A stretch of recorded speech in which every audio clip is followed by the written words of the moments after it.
Hello everyone, কলকাতার বুকে আমার একার জীবনযাপনের আরও একটা ব্লগে তোমাদের সকলকে স্বাগত। আজকের ব্লগটা শুরু করছি বিকেল থেকে, কারণ সকাল থেকে ল্যাদ খাচ্ছিলাম। ছুটির দিন মানেই ল্যাদ খাওয়া। বিকেলে এসেছিলাম আমরা একটু সাউথ সিটিতে, কারণ আমার একটা দাদার সাথে আমার একটু দরকার ছিল। দাদার আগে আমি পৌঁছে গেছিলাম, গিয়ে দাদার জন্য ওয়েট করছিলাম বেশ অনেকক্ষণ পরে। দাদা আসলো, দেন আমরা একটা জায়গায় বসে আমাদের যে সমস্ত দরকারি কথাবার্তা ছিল সব সারলাম। দেন আমরা এখানে খেয়েছিলাম জুস আর পিৎজা। বাইরে এসে আমি আর আমার বান্ধবী আইসক্রিম খেলাম। দেন আমি চলে গেলাম থিয়েটারের রিহার্সালে, আর ও চলে গেল ওর কাজে। তো যাওয়ার সময় আমি এই কয়েকটা পাস নিয়েছিলাম, সেগুলোই বসে বসে খাচ্ছিলাম, কারণ এখন আমাদের রিহার্সাল শুরু হয়নি। দেন আমাদের রিহার্সাল শুরু হলো। রিহার্সাল শেষে বাইরে এসে আবার কাউতালি শুরু হয়েছে। দেন রোজকার মতোই সবাই মিলে চলে গেলাম আমাদের সেই চেনা চায়ের দোকান। যাওয়ার সময় লক্ষ্য করলাম যে হালকা হালকা বৃষ্টি হচ্ছে। এই ওয়েদারটা জাস্ট অসাধারণ। চায়ের কাপ হাতে গল্প, হাসি আর মজার খুনসুটি, এই মুহূর্তগুলো এই ব্যস্ত দিনের ক্লান্তি অনেকটাই দূর করে দেয়। দেন ওখান থেকে বেরিয়ে পড়লাম, কারণ আমার আর আমার ফ্রেন্ডের একটা প্ল্যান ছিল আজকে রাতে মুভি দেখতে যাওয়া। সত্যি বলতে এবছর যতগুলো সিনেমা হলে গিয়ে সিনেমা দেখেছি, আগে কোনো বছর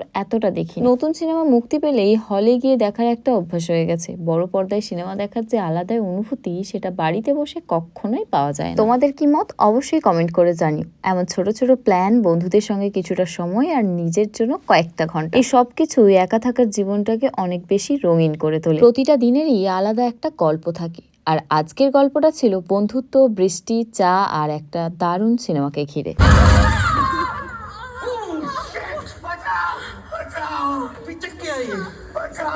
अरे हम है ना जी। अरे पुलिस से तो बचना है। उठाओ।